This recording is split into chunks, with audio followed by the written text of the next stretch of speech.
यही वो सबसे बड़ा कारण था कि भाई जिसकी वजह से मैंने एमआर ज्वाइन नहीं किया, वो था कम्युनिकेशन स्किल। कि भाई दोनों में ग्रोथ कैसी है, एमआर में ग्रोथ कैसी है, कौन कौन एमआर में कर सकता है, या फिर इंडस्ट्री में क्या ग्रोथ है, या फिर इंडस्ट्री में कौन कौन जा सकता है। और बंदे कंफ्यूज होंगे कि भाई एमआर करे, इंडस्ट्री में जावे या फिर आगे पढ़े, कौन सा बढ़िया ऑप्शन है थारे खातर, किसमें घने रुपये मिलेंगे, किसमें ग्रोथ घनी है, थोड़े थोड़े रुपये किसमें बढ़ेंगे।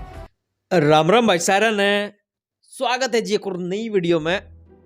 और भाई ठंड घनी हो रही है तो इसी चक्कर में एक घनी तड़कती भड़कती वीडियो ले आया हूँ तारे खातर कि भाई बी फार्मा करने के पश्चात हमने करना की है, एमआर करनी है या फिर इंडस्ट्री में जाना है, कौन सा बढ़िया ऑप्शन है थारे खातर, किसमें घने रुपये मिलेंगे, किसमें ग्रोथ घनी है, थोड़े थोड़े रुपये किसमें बढ़ेंगे। तो मेरा पर्सनल एक्सपीरियंस की एक वह है और कौन सा थारे खातर बेस्ट है वो आज इस वीडियो में ना डिस्कस करेंगे। तो जिस भी भाई ने इब्बे तक चैनल सब्सक्राइब ना कराया है ना, चैनल कर दो सब्सक्राइब, क्योंकि घना बेशरम ना होना है। एक सब्सक्राइब बटन दबड़ मत हारा, कुछ नहीं जानता, लेकिन मेरा $100 का सपना पूरा हो जाएगा। तो भाई शुरू करेंगे आज की इस वीडियो ने, तो चैनल सब्सक्राइब। भाई इब्बे लगभग ना सभी बी फार्मा वालों को रिजल्ट आ गए होंगे और बंदे कंफ्यूज होंगे कि भाई एमआर करे, बी इंडस्ट्री में जावे या फिर आगे पढ़े। तो सबसे पहले तो भाई मैं बिल्कुल भी सजेस्ट नहीं करूँगा कि आप बी फार्मा करते ही जॉब करने लग जाओ या फिर काम करने लग जाओ। सबसे पहले भाई अपनी मास्टर्स करो, क्योंकि एक बार काम पे लग गए तो उसके बाद पढ़ना नामुमकिन हो जाता है। मैं कहीं ना कहीं 100 में से 90 बच्चों के साथ ऐसा होता है कि भाई जब भी वो जॉब करने लग जाते हैं तो पढ़ना वो पढ़ ही नहीं पाते हैं ना, काफ़ी मुश्किल हो जाता है। तो सबसे पहले तो मैं यही कहूँगा कि भाई काम नहीं करना अभी बी फार्मा के बाद, पहले सबसे पहले भाई अपनी पढ़ाई पूरी कर लो। लेकिन अगर आपको जॉब ही करनी है तो 2 या 3 ऐसे मेन ऑप्शन है जो आपके सामने आते हैं। सबसे पहले एमआर आता है, दूसरे नंबर पर इंडस्ट्री आती है, तीसरे नंबर पर आती है सरकारी जॉब। लेकिन आज की इस वीडियो में आप डिस्कस करेंगे कि भाई तुमने एमआर करनी है या फिर इंडस्ट्री में जाना है, तो ये 2 ऑप्शन के बारे में डिस्कस करेंगे। काफ़ी सारे लोग तो अभी जॉब लग गए भी होंगे, मतलब 100 में से 10-12 बच्चे लग गए होंगे जॉब, और जो बचे बाकी के बच्चे हैं वो भी कंफ्यूज है कि भाई क्या करें। तो मेरा पर्सनल जो सजेशन है वो आपके लिए मैं आपके सामने रखता हूँ कि भाई अभी पहले एमआर की जॉब करके देख लो 2 से 3 महीने, क्योंकि एक बार इंडस्ट्री में घुस गए वहाँ से निकलना भी काफ़ी मुश्किल हो जाता है। तो सबसे पहले भाई 2 से या 3 महीने आप एमआर की जॉब कर लो। 2 से 3 महीने में आपको पता लग जाएगा कि भाई एमआर आप कर पाओगे कि नहीं कर पाओगे, आपका इंटरेस्ट है या नहीं है। तो इतने टाइम में आपको पता लग जाएगा। अगर आप सेट बैठते हो तो भाई ठीक है, अच्छी बात है। अगर नहीं मन बनता है तो भाई आप इंडस्ट्री में जा सकते हो। तो अब बात करेंगे कि भाई दोनों में ग्रोथ कैसी है, एमआर में ग्रोथ कैसी है, कौन कौन एमआर में कर सकता है, या फिर इंडस्ट्री में क्या ग्रोथ है, या फिर इंडस्ट्री में कौन कौन जा सकता है। मान लो कि अब आपने बी फार्मा कर ली है, सबसे पहले आप जा रहे हो एमआर के लिए। तो सबसे पहले तो ड्रॉबैक उसमें ये है कि भाई जरूरी नहीं है कि आपको उसमें केवल बी फार्मा वाले ही मिलेंगे, आपको उसमें 12वीं पास भी मिलेंगे, बीए वाले भी मिलेंगे, बीएससी वाले भी मिलेंगे और बी फार्मा वाले भी मिलेंगे, जो कि सेम पोजीशन पे होंगे, है ना। दोनों ही सेल करते हुए मिलेंगे, सेम पोजीशन पे मिलेंगे। सबसे बड़ा ड्रॉबैक यही है। वही दूसरी साइड इंडस्ट्री में ऐसा नहीं है।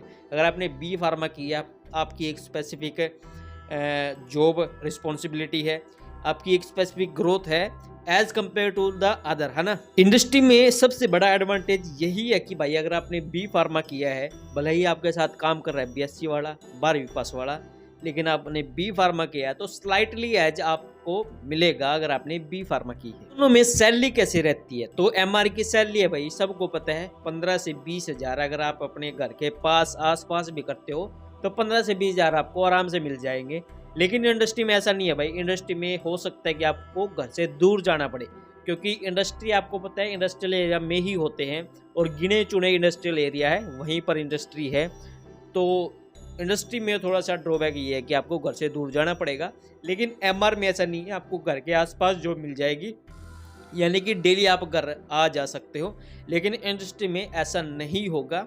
100 में से 90 बार ऐसा नहीं होगा, 100 में से 10 बार ऐसा होगा कि आप घर के आसपास आपको जॉब मिल जाएगी।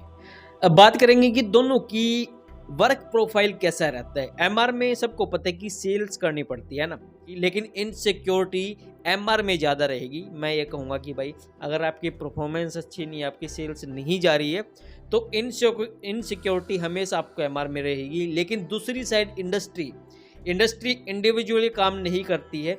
इंडस्ट्री करती है अपनी टीम वर्क पे। मान लो आपकी टीम में 5 से 6 बंदे हैं, अगर आपका परफॉर्मेंस थोड़ा सा भी डाउन है तो इनसिक्योरिटी नहीं रहेगी इंडस्ट्री में, ये फ़ायदा आपको मिलता है। अब बात करते हैं दोनों की एक सबसे इम्पोर्टेंट चीज़ के बारे में, वो जो कि एमआर को और इंडस्ट्री को दोनों को काफ़ी अलग बना देती है, वो है आपकी कम्युनिकेशन स्किल्स, है ना। एमआर में अगर आपकी कम्युनिकेशन स्किल अच्छी नहीं है तो भाई आप एक सक्सेसफुल एमआर नहीं बन पाओगे, क्योंकि कम्युनिकेशन ही डिसाइड करता है आपकी सेल्स। आप कैसा कॉन्फिडेंस अपने सामने वाले बंदे को दे रहे हो।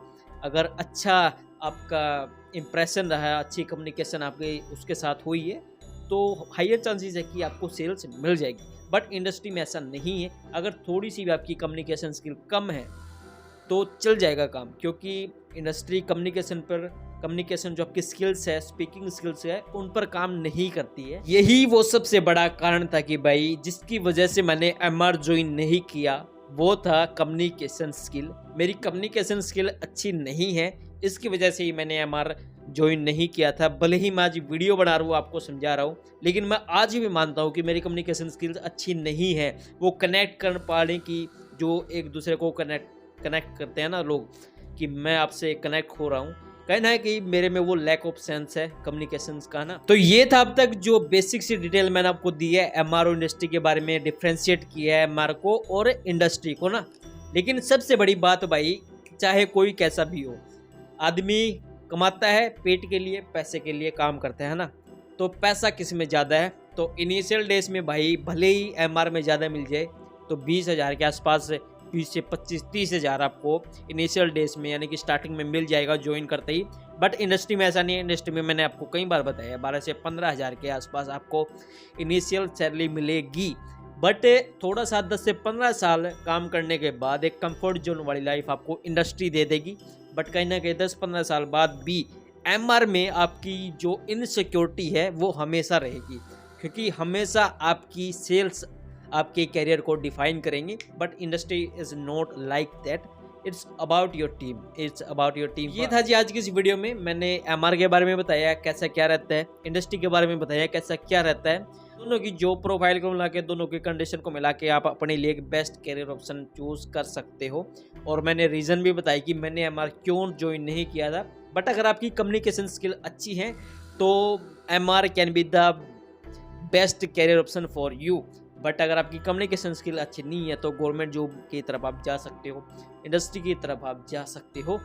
तो आई होप कि भाई आज का वीडियो आपके लिए काफ़ी हेल्पफुल रहा होगा। तो ठीक ऐसे ही वीडियोस पाने के लिए चैनल को सब्सक्राइब कर लिया करो भाई, क्योंकि मैं बहुत मेहनत लग गया है वीडियो बनाने में। ठंड के टाइम में भी बस रात के 10:30 बज रहे हैं, तो खाना नहीं बनाना भाई, केवल वीडियो के बारे में सोचते रहना, इतनी ठंड में वीडियो बनाना तो काफ़ी मुश्किल का काम है।